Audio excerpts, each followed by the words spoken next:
Pessoal, vocês não acreditam. Hoje eu recebi uma multa aqui em casa.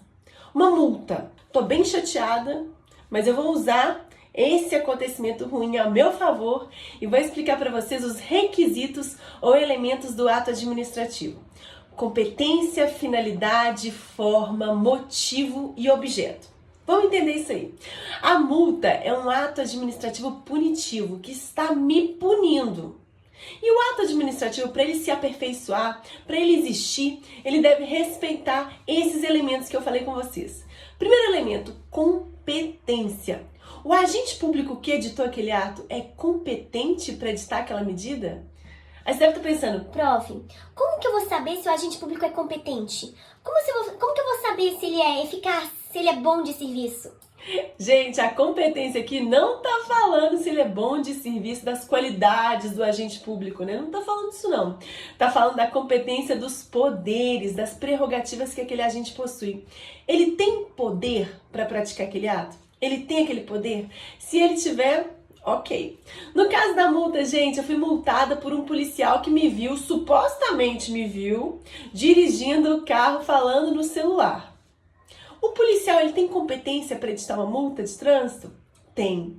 Onde que está escrito, prof, essa competência do policial? Pessoal, quando você assumir um cargo público, né, um conjunto de funções públicas, vai estar descrito na lei daquela carreira, que está falando sobre aquele cargo ali, uma série de poderes que aquele agente vai ter. É a lei da carreira ou estatuto da carreira, né, que é um sinônimo, que vai estabelecer todas as competências, todos os poderes do agente público. Então, nesse caso, o policial tem sim poderes, tem competência para editar uma multa. Ok. Com qual finalidade, professora, que ele editou esse ato? Para quê, professor? Por que ele fez isso? Pessoal, a finalidade aí no caso da multa, né, de punição de um cidadão que não está cumprindo as normas de trânsito, é garantir o cumprimento das normas de trânsito para assegurar uma boa circulação de veículos, né, veículos e pessoas naquela cidade, garantindo o interesse público. Essa é a finalidade. Ok. Prof, mas tá, eu entendi a finalidade, atender o interesse público, garantir a boa circulação de veículos e pessoas naquele município. Mas qual foi o motivo, prof?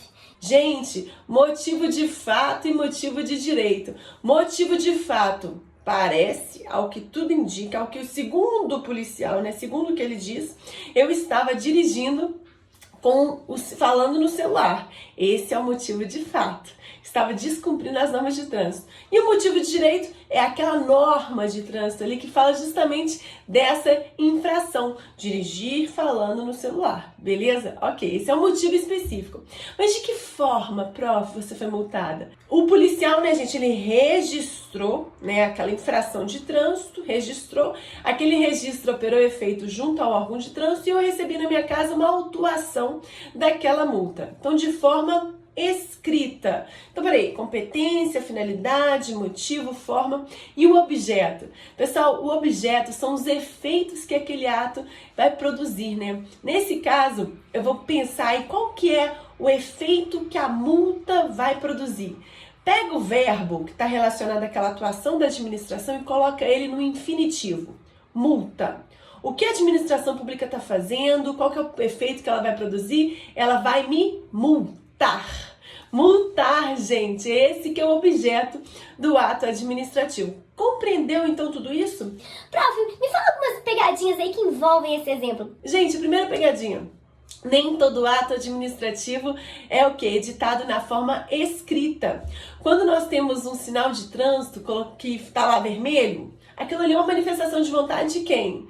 Do Estado, do órgão público que estabeleceu aquelas normas de trânsito. E quando o sinal está vermelho, ele está mandando a gente parar. Se está mandando a gente parar, gente, existe uma ordem ali, existe uma manifestação de vontade no sinal de trânsito. Não teve que escrever nada. Só de estar vermelhinho a gente já sabe que temos que parar, beleza? Ok. E prof, então considerando esses elementos aí, quais elementos estão vinculados aos termos da lei e quais elementos, né, que a administração pública vai gozar de uma margem de liberdade, de discricionariedade? Como eu falei com vocês, as competências do agente público estão definidas na lei daquela carreira. Então esse é um elemento vinculado aos termos da lei. Segundo elemento vinculado, a finalidade dos atos administrativos, gente, vai estar sempre voltada a atender o interesse público. Esse também é um elemento vinculado aos termos da lei, porque nós estamos em um Estado de Direito. Estado de Direito é aquele Estado que obedece o direito, obedece às leis. Então, a todo momento, o interesse público, a busca pelo interesse público está traduzida nos dispositivos legais. Então, a finalidade é um elemento vinculado aos termos da lei. Além disso, prof, a forma, gente.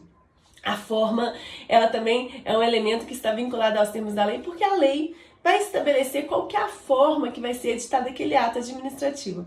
Né? Se vai ser uma forma escrita, se não vai ser, como eu falei com vocês, no sinal de trânsito. Prof, existe manifestação de vontade da administração pública em razão do silêncio?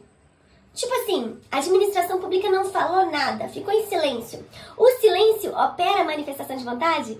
Pessoal, o silêncio vai operar a manifestação de vontade quando a lei assim estabelecer. Tipo assim, se você tem um imóvel aí, uma casinha que foi tombada pelo município. Em razão daquele tombamento, você tem que conservar aquele imóvel. Conservar, manter aquele imóvel bacana, providenciar a conservação. Só que você está cansado de fazer aquilo ali e agora você quer vender aquela casinha. Você pode vender? Pode vender. Mas antes de vender, você vai ter que oferecer para o município. Falar, município, quer comprar? Você tombou essa casinha aqui, tô a fim de vender, quer comprar? Se o município ficar caladinho e se estiver assim previsto em lei, o silêncio da administração, o silêncio do município implica o quê? Manifestação de vontade negativa. Quer dizer que ele não quer comprar. Mas, gente, sempre que o silêncio produzir efeitos, né, no mundo jurídico, deve assim estar previsto em lei. Beleza? Ok, prof. Então você falou aí porque a competência, finalidade e forma são elementos o quê? Vinculados aos termos da lei. E o motivo e o objeto? Calma aí. Gente, quando eu estou diante de uma situação que a administração pública não tem nenhuma margem de liberdade para atuar, que o agente público não tem nenhum tipo de discricionariedade para definir como que ele vai atuar naquela situação, todos os elementos são vinculados. Todos. Então, por exemplo, se eu estou falando de uma contratação, né, uma contratação que envolve uma construção de um estádio de futebol multimilionário, obra de 200 milhões. Aí, gente, a administração pública tem que fazer o quê? Tem que fazer um processo licitatório para selecionar qual vai ser a construtora que vai realizar aquela obra. E esse processo licitatório obrigatoriamente vai ser realizado na modalidade concorrência, obrigatoriamente, porque a lei assim determina. Então esse ato administrativo, esse procedimento, né, de licitação na modalidade de concorrência, ele é todo vinculado. A administração não vai ter liberdade, né, margem de discricionariedade para escolher uma outra modalidade licitatória. Quando eu estou diante de uma situação em que o ato é vinculado, todos os elementos, o motivo é vinculado, o motivo nesse caso vai ser vinculado porque eu estou falando de uma contratação de valor superior, o objeto vai ser vinculado, todos os elementos vinculados, competência, finalidade, forma, motivo e objeto. Agora, se eu estou diante de um ato discricionário, ato no qual o agente público tem uma margem de liberdade para atuar, uma margem de liberdade que a gente chama de conveniência, oportunidade, um mérito administrativo. Aí, gente, essa margem de liberdade vai residir ou no elemento motivo ou no elemento objeto. Ou no elemento motivo ou no elemento objeto. Tipo assim, vamos dizer que você aí quer casar na praia. Quer casar na praia, todo mundo acha lindo casar na praia, e a praia é um bem público. Para fechar a praia para o seu casamento, você tem que ter uma autorização. Quem vai conceder essa autorização, prof? Ué, o Estado vai conceder essa autorização. Professora, como é que eu faço para convencer o Estado a me conceder essa autorização? Ah, gente, aí é mais complicado. Porque essa autorização, ela depende de uma análise discricionária. Você vai falar o seu desejo, eu quero casar na praia. Você vai falar que é só nesse pedacinho da praia. É num horário que não tem muita gente na praia, né? Só num pedaço. Eu não vou inviabilizar a utilização da praia pelas outras pessoas, nas outras áreas. E aí, o agente público que está lá analisando o seu pedido vai fazer uma uma análise de mérito, de conveniência e oportunidade para ver se sim ou não pode conceder ou não aquela autorização. Nesse caso, prof, qual que é o motivo daquele ato, a motivação? O seu desejo de casar na praia.